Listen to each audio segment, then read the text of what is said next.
I still remember the moment I pushed open the front door and felt the cold air inside the house. It was a Tuesday evening in late October. I had just finished a long shift at Mercy General Hospital in Cedar Rapids, Iowa. My feet ached. My back felt stiff. And my scrub still carried the faint smell of antiseptic and coffee from the nurse's station. All I wanted was to see my 6-year-old son, Lucas, and finally sit down for a few minutes. But the moment I stepped inside, something felt wrong. The house was completely dark.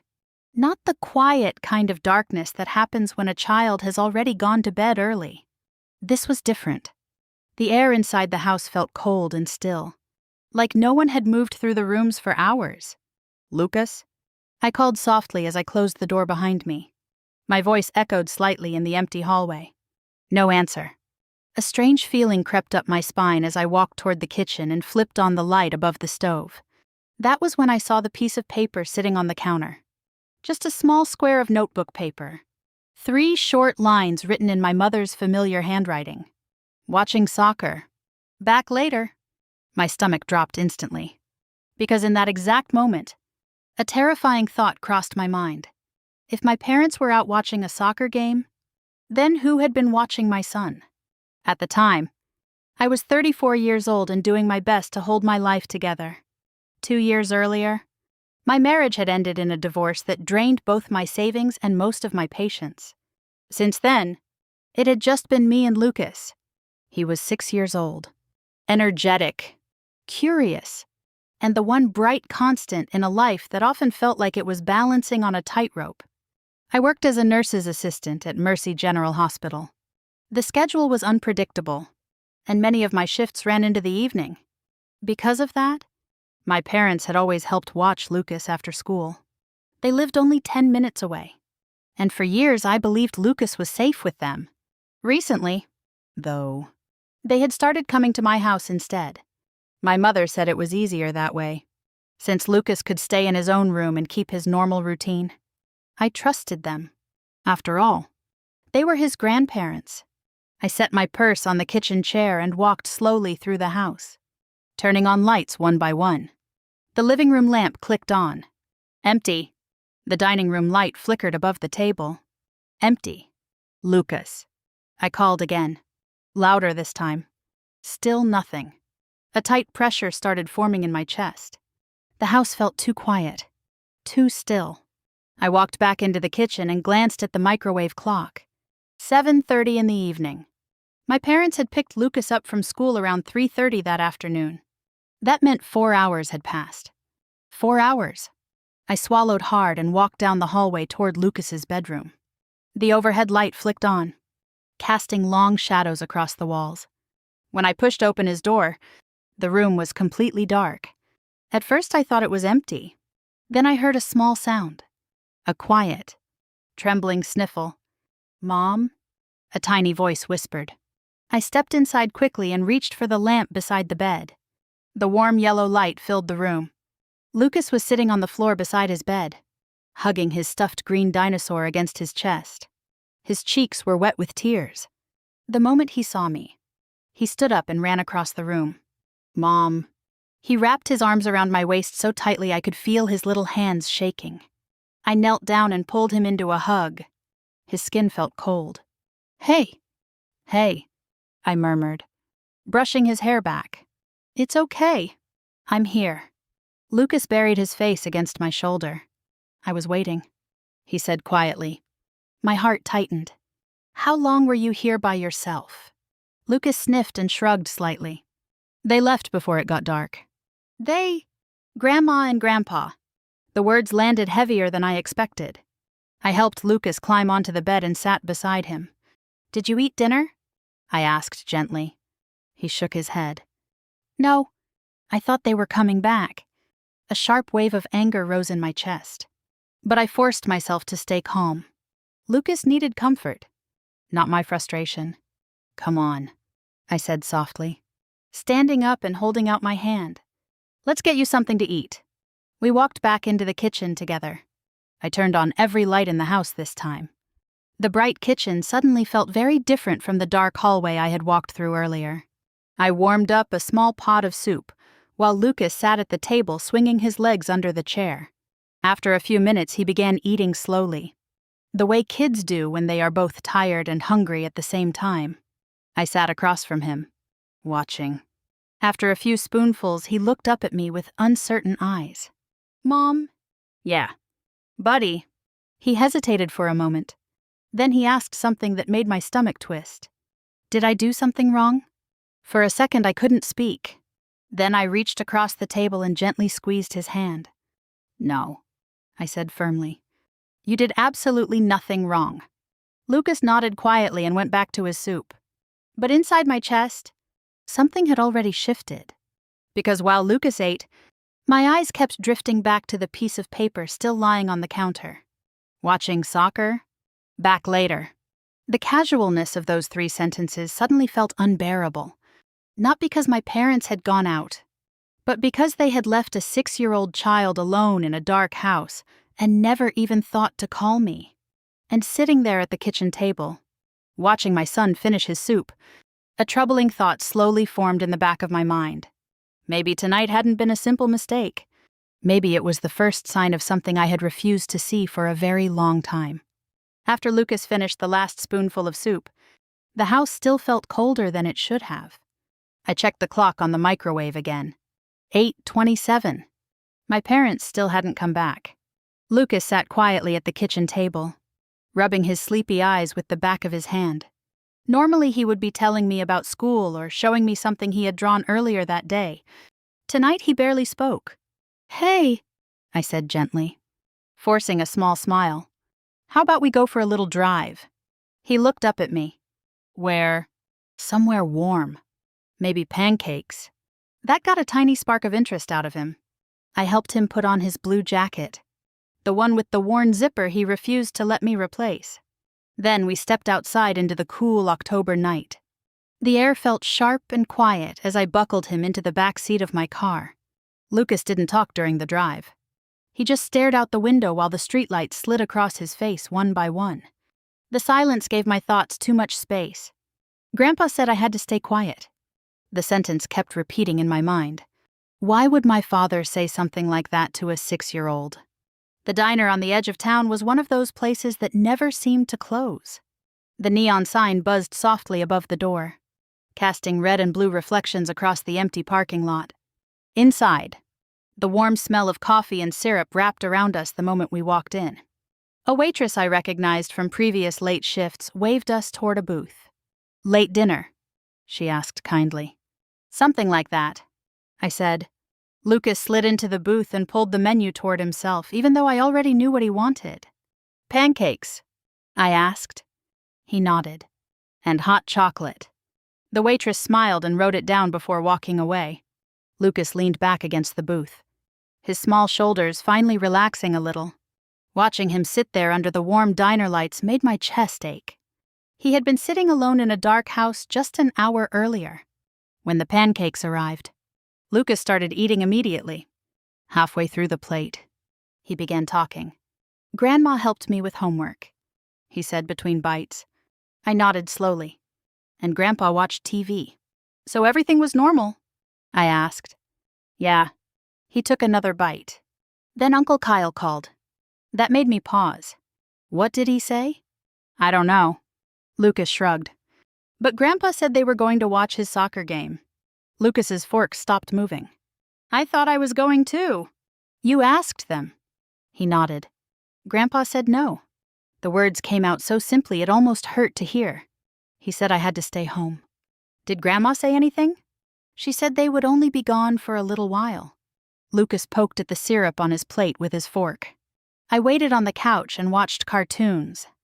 I stayed quiet, letting him talk at his own pace. "But then it got dark," he said. His voice grew softer. "The hallway lights turned off and it got really quiet." He swallowed. "So I went to my room. I felt my hands tightening around my coffee mug. And then," I asked gently. Lucas looked down at his plate. "I got scared." He said it so quietly I almost missed it. For a moment, neither of us spoke. Then he asked the question that cut deeper than anything else that night. "Mom, did I do something bad?" The words hit me like a punch. I reached across the table immediately and squeezed his small hand. "No," I said firmly. "You didn't do anything wrong." Lucas nodded, but he still looked unsure. I hated that look. A 6-year-old should never wonder if he deserved to be abandoned. As Lucas finished his pancakes, my mind began drifting through the past few months.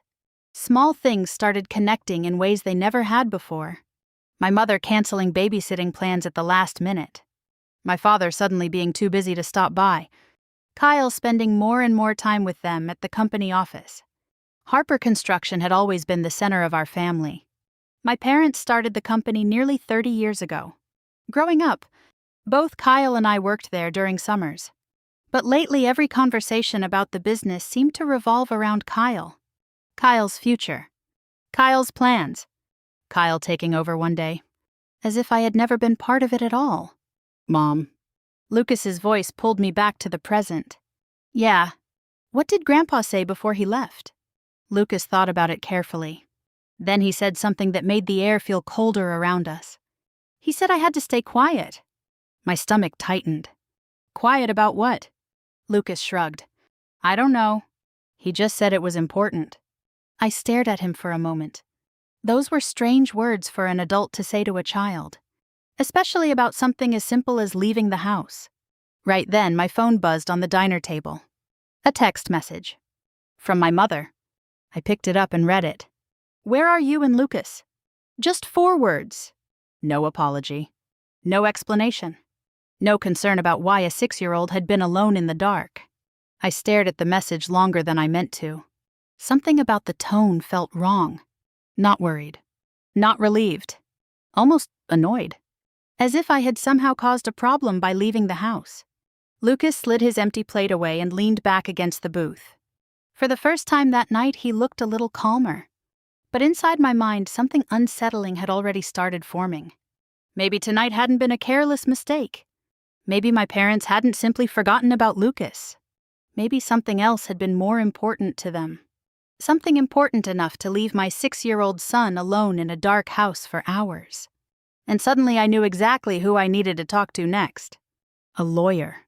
Lucas fell asleep in the back seat before we even reached our street. His head leaned against the car window, and every bump in the road made the soft glow of the streetlights slide across his face. I drove slowly through the quiet neighborhood, my hands tight on the steering wheel. The silence inside the car felt heavier than usual. Grandpa said I had to stay quiet. The words kept replaying in my mind. Why would my father say something like that to a child? By the time I pulled into our driveway, the uneasy feeling had turned into something stronger. Suspicion. I carried Lucas inside carefully so I wouldn't wake him. This time the house was bright because I left every light on. The living room. The hallway. The kitchen. Every corner of the house glowed with warm yellow light, pushing away the darkness that had greeted me earlier. Lucas stirred slightly as I laid him in bed. I tucked the blanket around him and brushed his hair away from his forehead. He murmured something in his sleep. "Grandpa said not to call you." I froze. For several seconds I just stood there beside the bed. Not to call me. That meant something else entirely. They hadn't simply left Lucas alone. They had made sure he wouldn't contact me. I walked back into the kitchen slowly. The note was still lying exactly where I had found it. Watching soccer. Back later. The words looked even worse under the bright kitchen lights. I pulled my phone out of my pocket and took a picture of the note. Then another of the empty living room. Another of the clock on the microwave. 7:35 when I arrived. Now 9:15. I didn't know exactly why I was doing it, but something inside me kept repeating the same thought. You might need proof. I sat down at the kitchen table and stared at my phone. One name kept hovering in my mind. Daniel Pierce. Daniel had been my lawyer during the divorce 2 years earlier. He had a calm voice, sharp instincts, and a way of asking questions that made people tell the truth whether they meant to or not. Calling a lawyer about your own parents felt dramatic, but tonight didn't feel normal. I tapped his number before I could talk myself out of it. Daniel answered after the 4th ring. Daniel Pierce. "Hi," I said quietly. "It's Natalie Harper." There was a short pause. "Natalie?" he said. "Everything okay?" "Not exactly. I took a deep breath and began explaining. My work schedule, my parents watching Lucas after school, coming home to a dark house, the note on the counter, Lucas sitting alone in his room for hours. Daniel didn't interrupt once. When I finished speaking, the silence on the other end of the phone stretched longer than I expected. Finally, he said something that made my stomach tighten. What you're describing could legally be considered child neglect. The word neglect echoed in my head. I'm not trying to accuse them of anything, I said quickly. I just needed to know if I'm overreacting. You're not, Daniel replied calmly. His voice became firmer. Document everything. Protect your child first. 6 simple words. But the moment he said them, the situation inside my mind shifted. This wasn't just a family disagreement anymore. This was about my son's safety. And suddenly my decision to photograph the note didn't feel dramatic at all. It felt necessary. Then Daniel asked something I didn't expect. Who owns the house you're living in? I frowned slightly. My parents, technically, I said. It's part of the family trust tied to Harper Construction. The company, yeah. Harper Construction had been my father's pride for nearly 30 years. A small but successful construction business that slowly grew from 2 workers and a pickup truck into a respectable regional company. Kyle had been working there full-time for years. I hadn't been involved much since the divorce. Daniel hummed thoughtfully. Has anything changed recently with the company ownership? He asked. The question caught me off guard. I'm not sure, I admitted. Then something surfaced in my memory. 2 weeks earlier, my father had mentioned paperwork at dinner. Kyle taking on more responsibility. Something about restructuring the business. At the time, I barely paid attention. Now the memory felt different. Daniel spoke carefully. Family companies can become complicated when ownership changes, he said. Especially when paperwork starts moving quickly. What are you saying? I asked. I'm saying you should keep records of everything happening right now. His voice remained calm, but I could hear the seriousness behind it. Just in case. We ended the call a few minutes later. I placed the phone down slowly and looked around the kitchen. The lights hummed softly above me. The refrigerator motor kicked on with a low vibration. Everything looked normal, but something about the room felt different. For the first time in my life, I wondered if something had been happening inside my family without me even realizing it. Something involving the business. Something big enough that my parents thought leaving Lucas alone was worth the risk. I glanced at the microwave clock again. 9:32. My parents still hadn't come back. The photo of the note glowed on my phone screen. Watching soccer. Back later. But now another thought crept into my mind. What if tonight hadn't actually been about soccer at all? What if they needed Lucas out of the way for something they didn't want me to see? I stayed at the kitchen table long after the call with Daniel ended. The house was silent except for the soft hum of the refrigerator and the ticking of the wall clock above the stove. Every few minutes I glanced toward the hallway that led to Lucas's bedroom, listening for any sound that he had woken up. But the house stayed quiet. The note still sat on the counter. Watching soccer.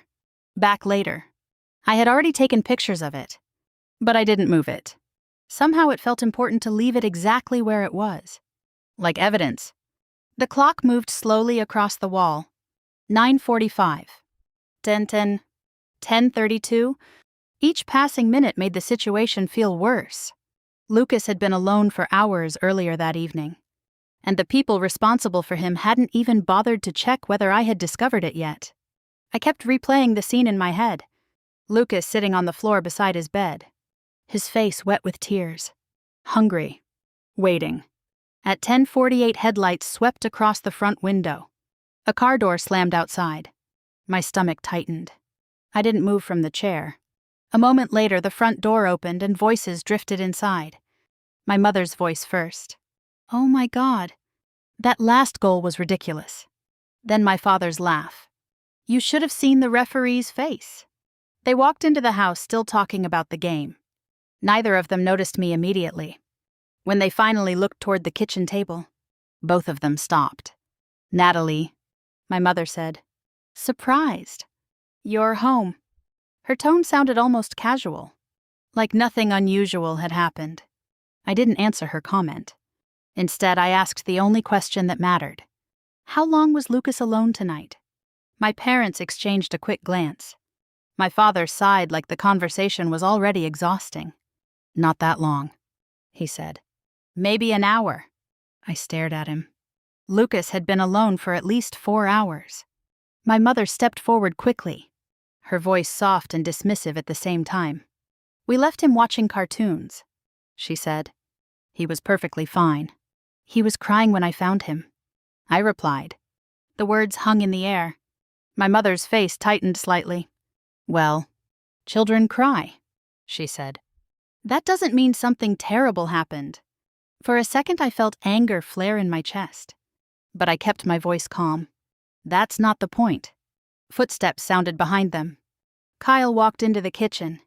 My younger brother looked tired, still wearing a hoodie with the Harper Construction logo across the chest. He stopped when he saw me sitting at the table. Hey, he said awkwardly. His eyes moved quickly between me and our parents. Not once did he ask how Lucas was. That detail didn't escape me. You knew Lucas was here alone tonight, I asked him. Kyle hesitated. Mom and Dad said they'd be back soon. That wasn't my question, I said. He looked uncomfortable and rubbed the back of his neck. I figured it wasn't a big deal. The answer made my stomach turn. Not a big deal. Leaving a 6-year-old alone in a dark house wasn't a big deal. My father cleared his throat and leaned against the counter. The game was important tonight, he said. Kyle had some people there he needed to meet. I frowned. What people? Kyle shifted slightly in his chair. My father answered before he could. Some business partners? That caught my attention. Harper Construction had always been a family-run company. We rarely worked with outside partners. Kyle looked uneasy. Then he said something that made the room colder. We were also talking about the paperwork. The word hung in the air. Paperwork. What paperwork? I asked. Kyle's face changed instantly. My mother stepped in quickly. It's nothing important. But my father didn't speak. And something in his expression told me that whatever Kyle had just mentioned mattered more than they wanted to admit. I stood up slowly and walked to the counter. The note was still lying there. Watching soccer. Back later. I picked it up and placed it in the middle of the table. Lucas was alone for 4 hours, I said quietly. He was hungry. And he was terrified. My mother sighed like the whole conversation was exhausting. You're exaggerating. I looked at her for a long moment. Then I said the one thing I knew would change the tone of the room. I spoke to a lawyer tonight. The reaction was immediate. Kyle straightened in his chair. My mother's eyes widened, and my father's face darkened. For a few seconds, nobody spoke. The tension in the kitchen thickened until it felt almost impossible to breathe.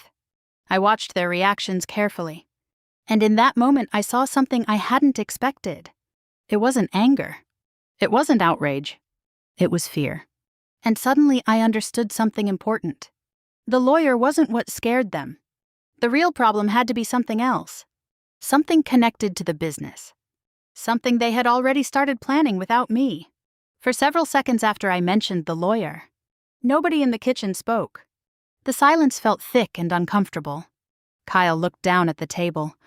My mother stared at the note lying between us. My father stood very still beside the counter, his jaw tight. Finally, he let out a slow breath. You're overreacting, he said. His voice was calm, but there was an edge to it. Calling a lawyer over something like this is ridiculous. I met his eyes. Leaving a 6-year-old alone for hours isn't ridiculous, I said quietly. It's dangerous. My mother stepped forward quickly, her tone turning defensive. We were gone barely an hour, she insisted. I shook my head. No, you weren't. I explained exactly when Lucas said they left. Exactly when I arrived home. Exactly how long he had been sitting alone in that dark room. The numbers didn't match their story. My mother opened her mouth to argue again, but the words never came. For the first time that night. She looked uncertain. Kyle shifted in his chair. So what now? He asked. His voice sounded irritated more than concerned. "You're going to drag the family into court because we went to a soccer game." The way he said it made my stomach tighten. This wasn't about a game. And the fact that he still didn't seem to understand that told me more than anything else. "I'm not dragging anyone anywhere," I said. "I'm protecting my son." Kyle rubbed his forehead like the conversation was giving him a headache. Then he asked something strange. "Is Lucas asleep?" I frowned slightly. "Yes." Kyle nodded quickly, almost with relief. The reaction didn't make sense. Why would he care whether Lucas was awake right now? My father suddenly pushed away from the counter. "You've always been like this," he said, his voice sharper now. "Everything becomes drama with you." The words were familiar. For years, my father dismissed my concerns the same way. Too emotional. Too sensitive. Kyle, on the other hand, was always the practical one. The son who understood business. The son who would one day take over Harper Construction. I realized something then. The favoritism hadn't disappeared when we grew up. It had simply become quieter. The argument ended without any real resolution. My parents eventually left the house. Clearly irritated, Kyle followed them outside without even saying goodbye. Their car pulled away from the driveway a few minutes later. The house fell silent again. I stood in the kitchen for a long time, staring at the empty chairs around the table. One phrase kept circling in my mind. The paperwork. Kyle had said it casually, like it wasn't important. But something about it felt wrong. The next morning I dropped Lucas off at school like usual. He ran toward the playground with his backpack bouncing against his shoulders, already talking to another boy from his class. Watching him disappear into the crowd of children made my chest tighten. Kids trusted the world to keep them safe. Adults were supposed to make sure that trust wasn't misplaced. Once Lucas was inside the school building, I got back in my car. Instead of driving home, I headed toward the Harper Construction office. The office sat on the edge of town beside the large equipment garage my father built years ago. The building looked exactly the same as it always had. A faded company sign above the door. Dusty trucks parked beside the loading area. I hadn't been inside the office in months. Walking through the door felt like stepping back into another version of my life. The smell of sawdust and paper greeted me instantly. For years I spent summers here helping with bookkeeping and payroll while I was in college. My father used to say the company belonged to the whole family. Kyle handled construction. I handled numbers. At least, that's what he used to say. I walked down the hallway toward the back office where older documents were stored. The room was quiet. A gray metal filing cabinet stood against the wall. I opened one of the drawers. Inside were folders filled with contracts, tax records, and partnership agreements. Most of them were years old. Then one folder caught my eye. It looked newer. The label had been written only recently, 2 weeks ago. According to the date. I pulled the folder out slowly. The title printed across the top page made my heart start pounding. Ownership Transfer Proposal. I sat down at the old desk and opened the document. The proposal outlined a restructuring plan for Harper Construction. Paragraph after paragraph described how majority ownership of the company would be transferred to Kyle Harper, my brother. My name appeared only once. One small paragraph near the bottom of the page. Natalie Harper would be removed from operational involvement in the company. No explanation. No compensation. Just a quiet legal adjustment. I stared at the words for a long moment. For years I believed the company belonged to both of us, Kyle and me, but this document told a different story. One where I simply disappeared. My hands felt cold as I turned to the final page. There was a scheduled signing date printed at the bottom. Tomorrow evening. The same evening Kyle had mentioned meeting business partners at the soccer game. The same night Lucas had been left alone in my house. Suddenly everything began connecting. The game. The investors. The paperwork. And me completely out of the conversation. I closed the folder slowly. A heavy realization settled in my chest. My parents hadn't just been careless that night. They had been busy. Busy preparing to give the entire company to Kyle. And if those papers were signed tomorrow, I might lose the only piece of my family's legacy that was ever meant to belong to me. I sat at the desk in the back office for a long time, staring at the document in front of me. Ownership transfer proposal. The words felt unreal. For a moment, the entire room seemed too quiet, like the air itself had paused to watch my reaction. Sunlight from the dusty window stretched across the desk, cutting through the stack of papers like a spotlight. I ran my fingers slowly across the page. 30 years of my father's work. 30 years of family history. And my name appeared once, in a paragraph that quietly erased me from it. I leaned back in the chair and closed my eyes. Memories surfaced whether I wanted them to or not. Summers during college when I worked here, answering phones and balancing invoices. Nights when my father stayed late reviewing construction contracts while I organized payroll spreadsheets. Back then, he used to tell people proudly that both his children would help run the company someday. But the document in front of me told a different story. I pulled out my phone and began taking photos of every page in the folder. The proposal. The signatures section. The scheduled signing date. Every detail. Then I opened my contact list and called Daniel again. This time he answered almost immediately. "Natalie, I found something," I said. I explained the document slowly, reading parts of it out loud. The ownership transfer. Kyle receiving majority control. My removal from company involvement. Daniel stayed quiet while I spoke. When I finished, he asked me to send the photos right away. I emailed them within seconds. The call ended, and 10 minutes later my phone rang again. Daniel's tone had changed when I answered. "Okay," he said. "Now we're dealing with something very real."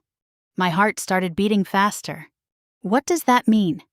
"It means your family can't legally finalize this transfer without you." I sat up straighter. "What?" Daniel explained that Harper Construction had been reorganized years earlier under a family trust structure when the company expanded.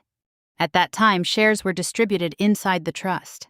One portion belonged to my father, one portion to Kyle, and a smaller portion had been placed in my name. "You're a legal shareholder," Daniel said calmly, "and any major ownership change requires your consent." I stared at the paper again.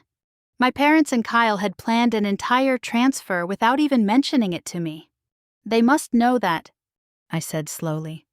"They probably assumed you wouldn't challenge it," Daniel replied. The words settled in my chest like a stone. Suddenly, the events from the night before began rearranging themselves in my mind. The soccer game, Kyle meeting business partners, Lucas being told to stay quiet, my parents rushing out of the house. It no longer felt like random carelessness. It felt planned. If they were finalizing the transfer tomorrow, they probably needed everything to go smoothly. No interruptions. No complications. And definitely no uncomfortable conversations with me. Lucas had simply been an inconvenience. "What happens if they try to sign tomorrow?" I asked.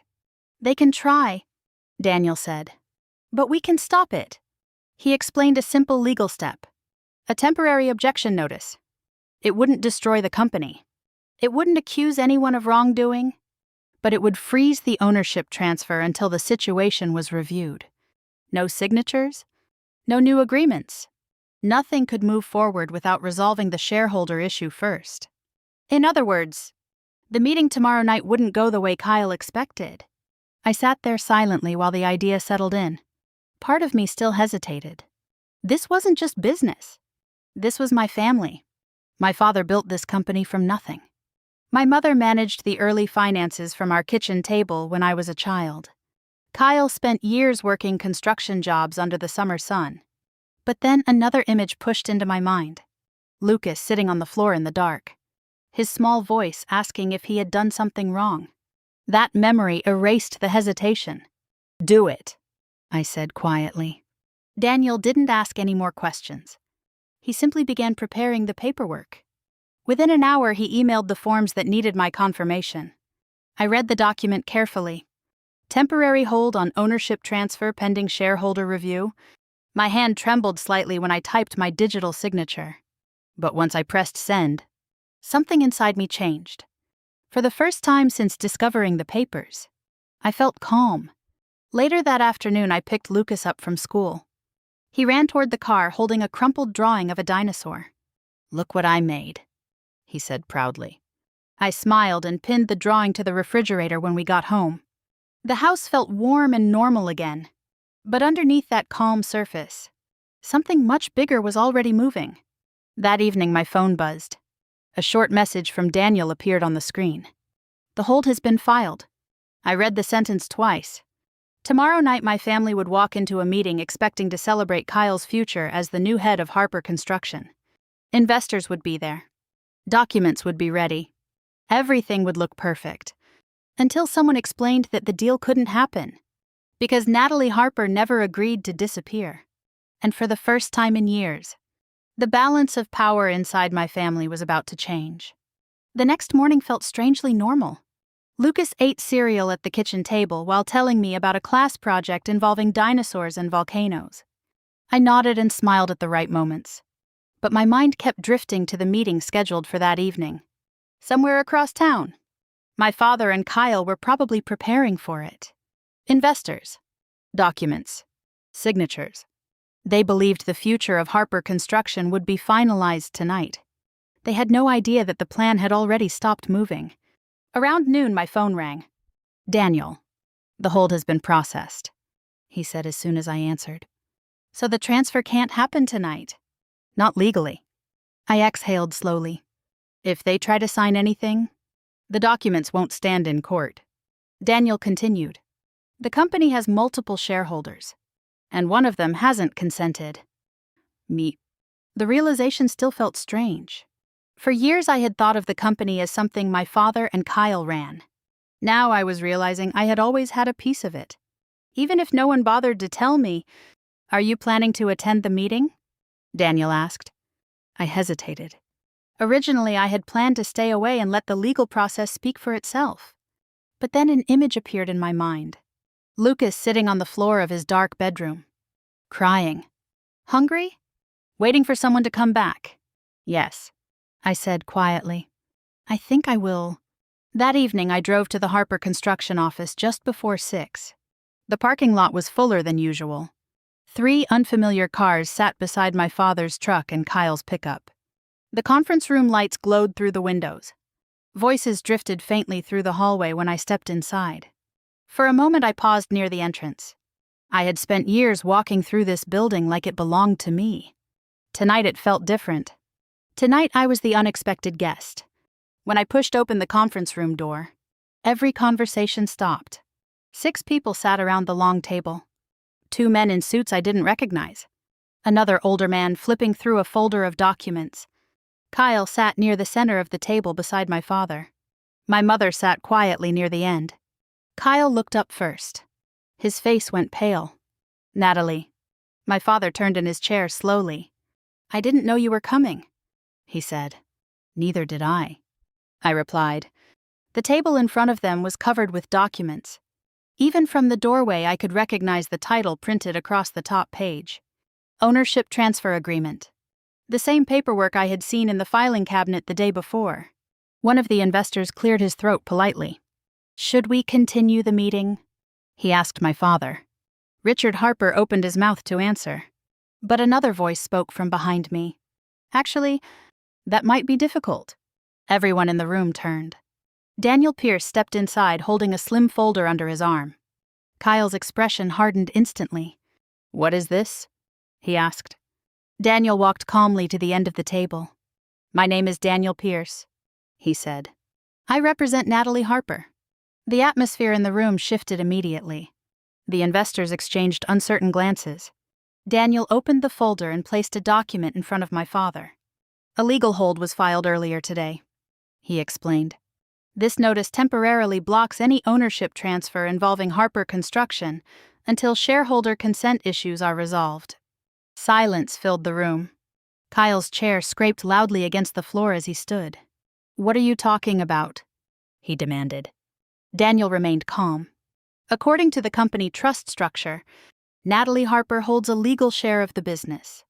That means any restructuring agreement requires her approval.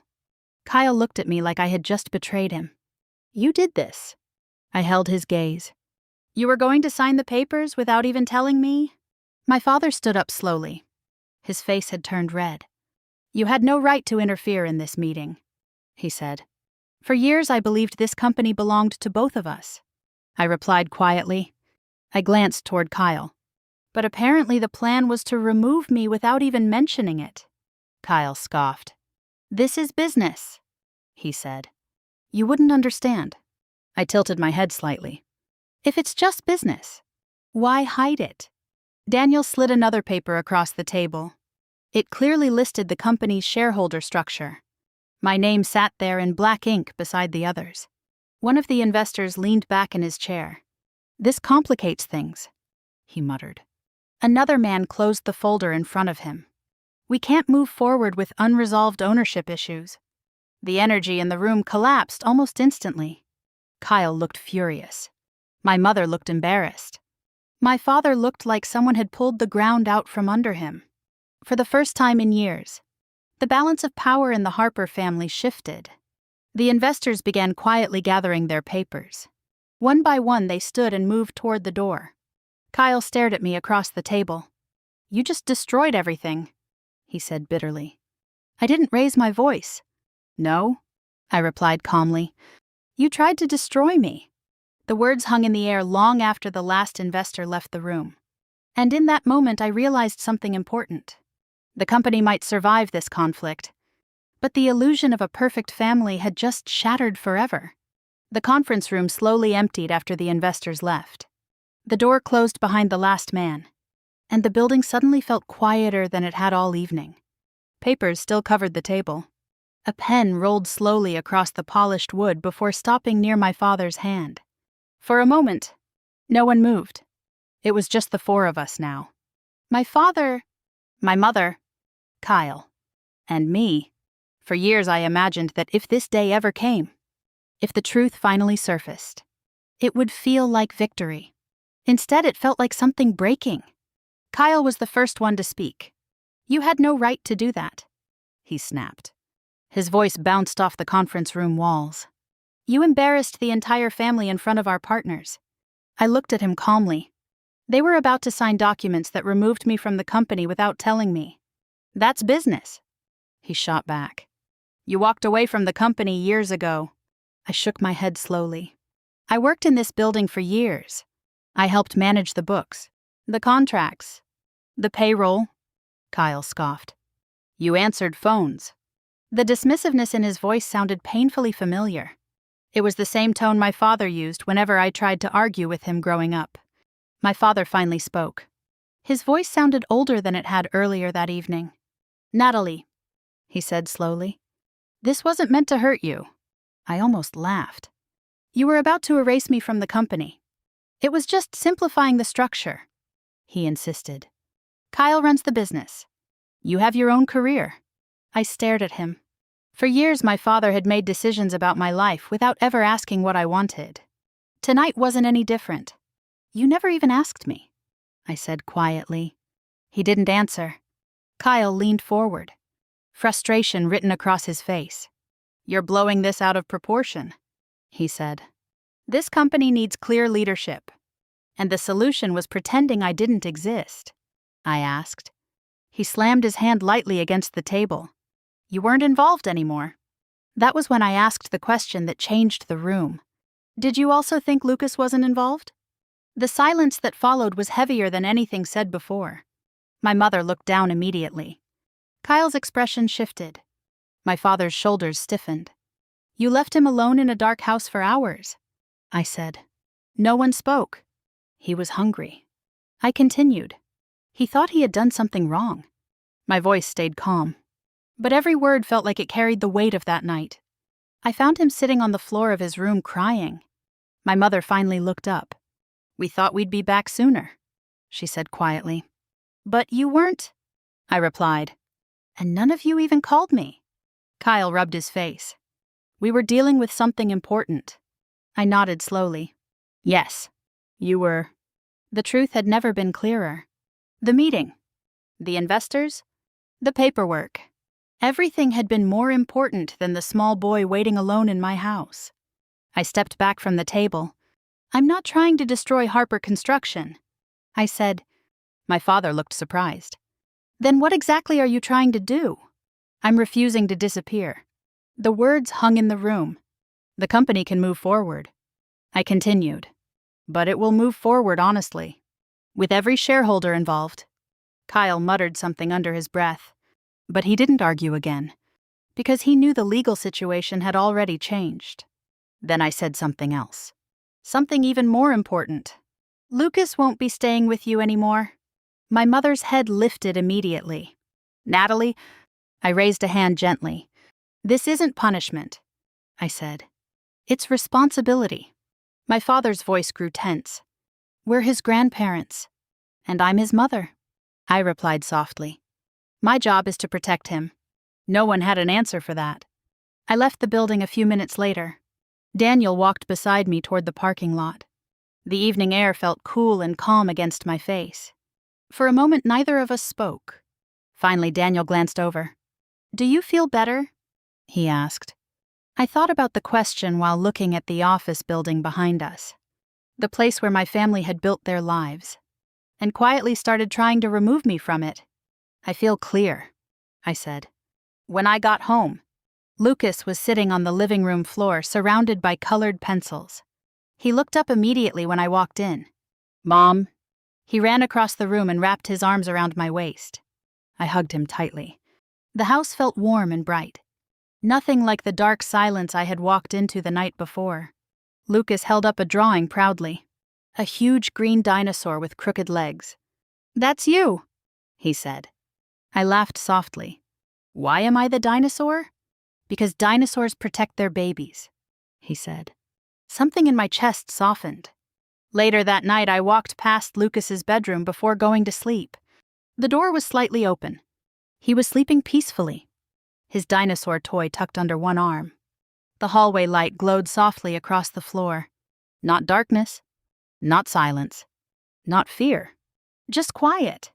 The note from the night before was still sitting on the kitchen counter. Watching soccer. Back later. 3 careless sentences. But those sentences had changed everything. They showed me something I had refused to see for years. Sometimes the hardest boundaries we set aren't with strangers. They're with the people who raised us. Protecting my son meant protecting my voice too. And for the first time in a long time, I knew I had done the right thing. But I'm curious what you think. If you came home one night and found your child alone the way Lucas was, what would you have done? Would you forgive your family? Or would you draw the same line I did? Share your thoughts in the comments. And if you enjoy stories about family drama, justice, and the moments when people finally take their power back, make sure you stay here with us and subscribe to the channel. Because sometimes the truth inside a family is the most powerful story of all.